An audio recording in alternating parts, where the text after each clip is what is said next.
সকাল আমার প্রিয় বন্ধুরা, কেমন আছো তোমরা? আশা করি সবাই খুব ভালো আছো আর সুস্থ আছো। আমরাও বেশ ভালো আছি। আমি আলপনা আমার নতুন আর একটি ব্লগে তোমাদের সবাইকে স্বাগত জানাই।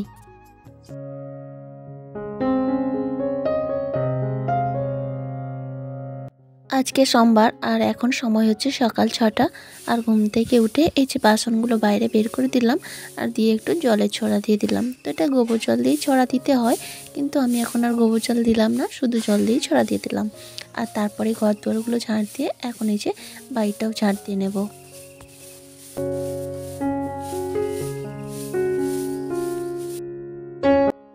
আজকে সোমবার আর আজকে হচ্ছে হোলি। তো বসন্তের হোলি সবাই নিশ্চয়ই খুব আনন্দ করবে। আমরা না খুব বেশি, আমরা আগে ছোটোবেলায় খেলতাম, তো এখন আর খেলা হয় না, মানে খেলার সঙ্গী নেই, সেই কারণেই খেলা হয় না। তো যাই হোক, কমিউনিটিতে পোস্ট দিয়েছিলাম, সবাই আমাকে হোলির অনেক শুভেচ্ছা জানিয়েছো। তো সবাইকে অনেক অনেক ধন্যবাদ, এবং সেই সঙ্গে সবাই খুব ভালোভাবে এনজয় করো হোলি।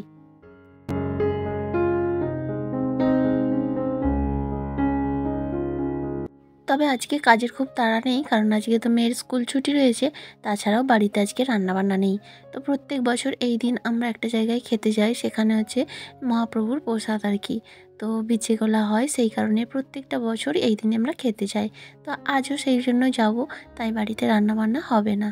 তার এদিকে তো মেয়ের স্কুল ছুটি রয়েছে, তাই ওরা বাবা মেয়ে দুজনে ঘুমাচ্ছে। আর আজকে হাটবার, তবুও হাট আর যাবে না, কারণ প্রয়োজন হবে না। আর ওর বাবা বাড়িতে থাকবে না 2-3 দিন, সেই কারণেই হাট যেতে লাগবে না। তো যাই হোক, ওইদিকে ঝাঁটপাট দিয়ে নিলাম। আর এখন এই যে কলে জল এসে গেছে, বাসনগুলো আগেই মেজে রেখেছিলাম, তো এখন বাসনগুলো ধুয়ে নেব।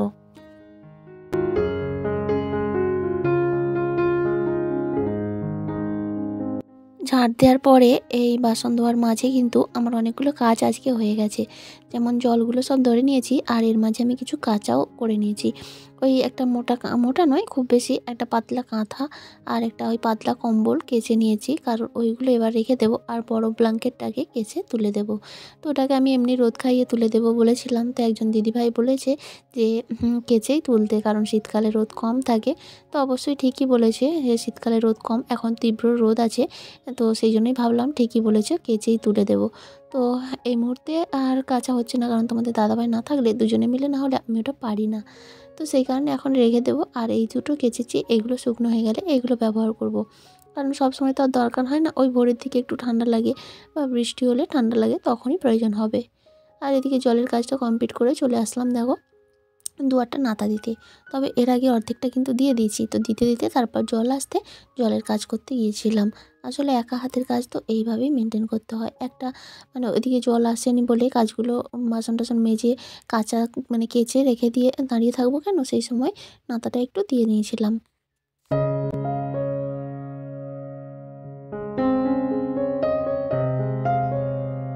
আজ একজন দিদিভাইয়ের নাম নেওয়ার আছে। দিদিভাই গত পরশু ভিডিওতে কমেন্ট করেছিল যে কালকের ভিডিওতে যেন নাম নেই, কিন্তু যখন কমেন্ট আমার কাছে এসে পৌঁছায় তখন অলরেডি আমার ভিডিও মানে আপলোডে বসিয়ে দিয়েছিলাম। তো সেভাবে তো হয় না, যদি কারো নাম নেওয়া থাকে রাতের মধ্যেই জানিয়ে দিলে, ভয়েস ওভার দেওয়ার আগে জানিয়ে দিলে, তাহলে পরের দিনের ভিডিওতেই পাওয়া যায়। মানে আজকে যখন এই ভিডিওটাতে তোমরা কমেন্ট করবে, তো রাতের মধ্যে যদি জানিয়ে দাও, তাহলে পরের দিনের ভিডিওতে অবশ্যই নাম নিতে পারবো। তো যাই হোক, আজকে নাম নিয়ে নিচ্ছি, এই যে মনীষা মুখার্জি দিদিভাই, তোমার নাম নিয়ে নিলাম। তুমি যদি দেখে থাকো অবশ্যই একটা রেসপন্স করো।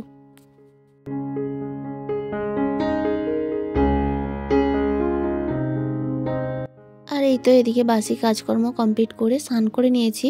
তো আজকে এই বাসনগুলো নিয়ে বসেছি একটু পীতাম্বর পাউডার দিয়ে পরিষ্কার করব। কারণ সবসময় করা হয় না, আর আজকে যেহেতু পূর্ণিমা, আর তোমরা যারা রেগুলার আমার ভিডিও দেখো তারা জানো বাড়িতে পূর্ণিমা পুজো করি, তোমাদের দাদাভাই করে। তো সেই দিন আমি এই বাসনগুলো একটু পরিষ্কার করে নিই। আর এই প্রদীপটা না বেশ কালো হয়ে যায়, ওটাকে মাঝে মধ্যেই করতে হয়।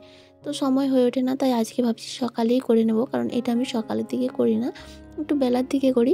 তো আজকে যেহেতু চাপ নেই, মানে কাজের চাপ নেই, অনেকটা তাড়াতাড়ি কাজ কমপ্লিট হয়ে গেছে, আর এখনও কলে জল রয়েছে, তো সেই জন্যই পাউডারটা দিয়ে ভালো করে পরিষ্কার করে নিচ্ছি। আর এই পাউডার দিয়ে না খুব সুন্দর পরিষ্কার হয়ে যায়, যেটা তেঁতুল বা অন্য কোনো কিছু দিয়ে হয় না। তবে আগেকার দিনের মানুষরা ওই তেঁতুল দিয়েই কিন্তু পরিষ্কার করতো, কিন্তু এখন মডার্ন যুগে আর তেঁতুল দিয়ে সেভাবে হয় না। তবে এই পীতাম্বরী পাউডার দিয়ে কিন্তু খুব সুন্দর পরিষ্কার হয়ে যায়।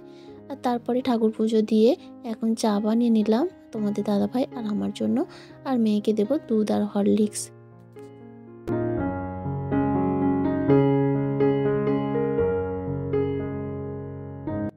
আর এদিকে হরলিক্সটা দিতে গিয়ে দেখলাম মেয়ের হরলিক্সটা শেষ। তো কৌটোর মধ্যে যা ছিল সেটা দিয়ে নিলাম, আবারও আনতে হবে। আর তারপরে খাইয়ে দাইয়ে এই যে চলে আসলাম এখন চুলটা আঁচড়াবো বলে। যেহেতু রান্নার চাপ নেই, ধীরে সুস্থে কাজকর্মগুলো করছি। আর আজ তো মেয়ে হোলি খেলার জন্য ব্যস্ত, সেই সকাল 5টা থেকে ঘুম থেকে উঠেছে। উঠে তো বিছানা থেকে বাড়ানোর জন্য ছটফট করছিল, তো আমি বেরোতে দিই না। কারণ আমি বকছিলাম যে অন্যদিন যেদিন পড়াশোনা থাকে 8:30টার সময় ডেকে ডেকে তোলা যায় না, আর আজকে 5টার সময় উঠেছে, তুমি হোলি খেলতে যাবে, তো সেই কারণে বকতে আরও 1 ঘন্টা ঘরের মধ্যে শুয়েছিল। তো 6টা 10-15 হয়েছে ঘর থেকে বেরিয়ে পড়েছে। এখন দুধ হরলিক্স খেয়েই দেখো হোলি খেলতে বেরিয়ে গেছে। তো যাই হোক, এটা বাচ্চাদের একটা আনন্দ। আমরা ছেলেবেলায় এইভাবেই আনন্দ করতাম। তবে ও রং কিন্তু কাউকে মাখাবে না, ওর সঙ্গে ছুটবে, ওর সঙ্গে যারা থাকবে তারাই ওর রঙগুলো নিয়ে শেষ করবে। তবু ওদের ওইটাই খুশি। তো যাই হোক, আমি আর বাধা দিলাম না, বাচ্চা মানুষ একটা দিনই তো আনন্দ করবে। তো ও চলে গেছে হোলি খেলতে, তোমাদের দাদাভাইও গেছে একটু বাজারের দিকে, কারণ ও 2-3 দিন বাড়িতে থাকবে না বলে কয়েকটা আমার বাজার শেষ হয়ে গেছিলো, তো আনতে বলেছি, তো সেই জন্যই গেছে। আর আমি এদিকে ঘরের কাজকর্ম শুরু করে দিয়েছি।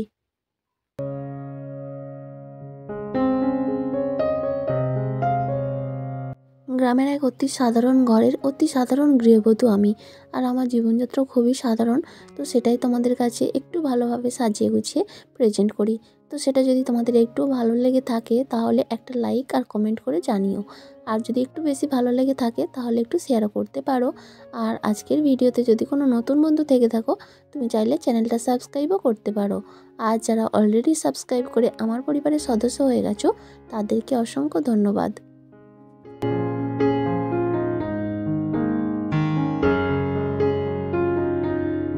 আর এই তো বিছানাটা গোছানো হয়ে গেল, এখন ঘরটা একটু ঝাড় দিয়ে নেবো। যদিও সকালে একবার ঝাড় দিয়েছি, তো তারপরে বিছানা ঝাড়লে একটু ধুলোবালি তো পড়ে, সেই কারণে ঘরটা আরেকবার ঝাড় দিয়ে নিলাম। আর তারপরে সকালের জন্য মুড়ি খাবো, একটু আলুর তরকারি করে নিলাম। তো আজকে না একটা ভুল হয়ে গেছে, আমরা পূর্ণিমাতে পেঁয়াজ খাই না। তো আমার একটুকু মনে ছিল না, আমি ভয়েস ওভার দিতে গিয়ে দেখলাম যে পেঁয়াজ দিয়ে দিয়েছি, তো বাটি চচ্চড়ি করেছিলাম। তো সেই দিয়ে মুড়ি খাওয়া কমপ্লিট করে এখন দেখো এই যে বললাম না খেতে আসি, তো এখানেই খেতে এসেছি। ভীষণ ঠেলাঠেলি, মানে তুমি খাবে, তোমার পেছনে লোক লাইন দিয়ে দাঁড়িয়ে থাকবে, তো ওইভাবেই খাওয়া, আর ওটাই বেশ আনন্দ লাগে। তো আজকের দিনে প্রত্যেক বছর খাওয়া দাওয়া করি। আর তারপর দেখো চলে এসেছি একেবারে বিকেলে। তো খাওয়া দাওয়া করে মেয়েকেও ঘুম পাড়িয়ে দিয়েছিলাম, কারণ ও তো 5টার সময় ঘুম থেকে উঠেছে, আর আমিও একটু ঘুমিয়ে নিয়েছি। আর তোমাদের দাদাভাই বললাম না ওদের কাজ আছে ক্যাটারিং, তো ও চলে গেছে। আর এখন এই যে মেয়েকে রেডি করছি, ওর একটা নাচের কম্পিটিশান রয়েছে, তো সেখানে যাব বলে।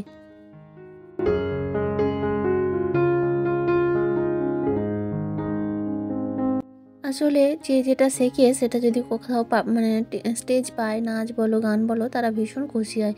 তো মেয়েও নাচ করতে যাবে, ভীষণ খুশি। এদিকে আমি ওকে সাজাচ্ছি, তো তার মধ্যে না মেঘ ডাকছে, বিদ্যুৎ চমকাচ্ছে, তো সেই জন্যই ভাবছি যেতে পারবো কি না। এদিকে তো তোমাদের দাদাভাই বাড়িতে নেই, তো ওর এক বন্ধুকেই বলে গেছে সে আমাদেরকে নিয়ে যাবে, আবার দিয়ে যাবে বাড়িতে। তো বেশ কিছুটা দূরে, মেয়েকে বলছি মেঘ ডাকছে যেতে পারবো না মনে হয়, তো ও তো কান্নাকাটি যাবে। তাই ভাবছি এখন সাজাই, তো তারপরে দেখা যাবে। তো সত্যিই পরিশ্রমের ফল খুবই বৃথা হয়ে গেল, কারণ সাজগোজ কমপ্লিট করলাম আর তারপরেই এত মেঘ ডাকা শুরু হয়ে গেল যে যেতে পারলাম না। তো এদিকে দেখো মেয়েকে এখন সাজানো রেডি করে নিচ্ছি। তো এখনও এই মুহূর্তে ভেবেছি যাব, তো আমি আগে রেডি হয়ে নিয়েছি, তারপরে ওকে রেডি করে সন্ধ্যাটা দিয়েই বেরিয়ে যাব, এরকম পরিকল্পনা রয়েছিল।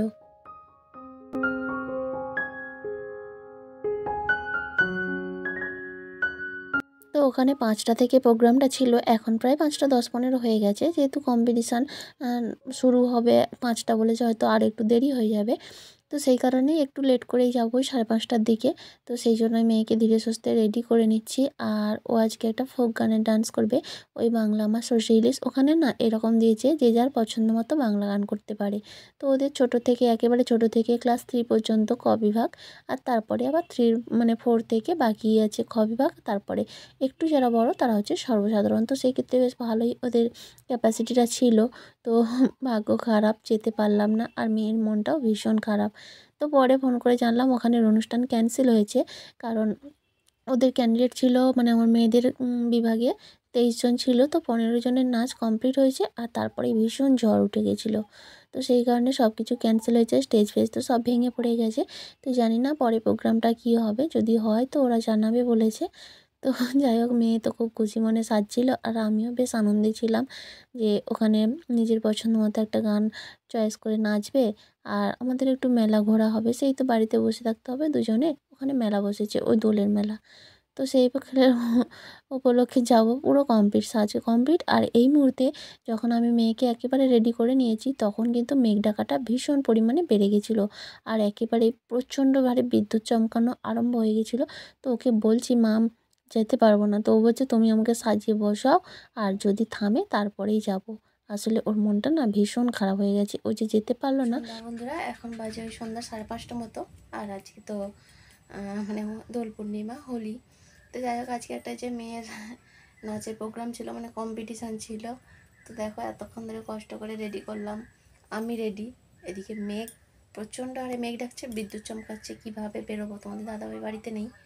তো একজন ওখান থেকে, ওদেরই একসঙ্গে কাজ করে আর কি, তার ওখানে ডিউটি আছে, তো সেই আনতে আসার কথা ছিল, কিন্তু এত মেঘ ডাকছে, মানে বেরোতে সাহস পাচ্ছি না। যদি বৃষ্টি বৃষ্টি হয় বা আরও বাড়ে রাতের দিকে, তখন প্রোগ্রাম তো একটু দেরিতেই হবে না, ফিরতে সমস্যা হয়ে যাবে। তাই কী করবো ভাবছি, আর মেয়ে দিকে মন খারাপ করে বসে আছে। দেখি মাপা, মুখটা তোলা, তোলা তোলা, নাচ করতে যাবে, মন খারাপ, সেজে গুজে বসে আছে। আর মেঘটাও এমন আরম্ভ হয়েছে যে ঠিক যাওয়ার সময় আরম্ভ হয়েছে, তাই পৌঁছে গেলে তারপরে হলে তো চাপ ছিল না। তো পৌঁছাতেও পারলাম না, আর যেতেও পারিনি, এখন বসে আছি যে ও তো বলছে আমি খুলবো নি, থামলেই যাবো। তো এই করছি, দেখো কেমন লাগছে একটু কমেন্ট করো তো। দুজনে একবারে ম্যাচ করে পড়েছি। বাবা, একবার মুখটা দেখাও, শোনা কেমন লাগছে একটু দেখো। ইয়া, দেখো তোমার সোনা মামামকে কেমন লাগছে। তুমি কি নাচ করতে একটু বলে দাও। বাংলায় আমার জোরে বলো, জোরে বলো। বাংলায় আমার এতটাই মন খারাপ যে মুখ দিয়ে আওয়াজটাও বেরোচ্ছে না। তো চলো দেখা যাক, সেই জন্য আজকে এসে ওই শুনতে পাচ্ছ কীরকম মেঘেরটা। চলো। আর তারপরেই এতই ঝড় বৃষ্টি শুরু হয়ে গেছিলো, কারেন্ট এখনও পর্যন্ত নেই। এটা হচ্ছে পরের দিন সকালের ভিডিও। তো ঝড় বৃষ্টি হলে পরের দিন সকালে আমার যে কী অবস্থা হয়, তো কি বলবো। সকালে এই উঠলাম একটু আগে, তো উঠেই যে চাপ টাপ তো কালকে সব ফেলতে হয়েছিল, চারিদিকে ঝড়ে গোটা দুয়ার ঘর ভর্তি হয়ে গেছিলো। তো রাতেই কিছুটা অর্ধেক পরিষ্কার করেছি, সকালে আমাকে সব কিছু ভালোভাবে পরিষ্কার করতে হবে। তো এই যে ঘুম থেকে উঠলাম, কারেন্ট তো নেই, জল আসবে না, ধীরে সুস্থে এখন কাজগুলো কমপ্লিট করতে হবে। আর তোমাদের দাদাভাই উঠে আবারও কাজ চলে যাবে, এদিকে মেয়ের স্কুল টুল রয়েছে। তো চলো বন্ধুরা, আজকের ভিডিওটা এ পর্যন্তই। আবারও দেখা হবে আগামীকাল নতুন আরেকটি ব্লগের সঙ্গে। ততক্ষণ পর্যন্ত সবাই খুব ভালো থেকো, সুস্থ থেকো, আর আজকের মতো বিদায় নিয়ে নিচ্ছি, টাটা।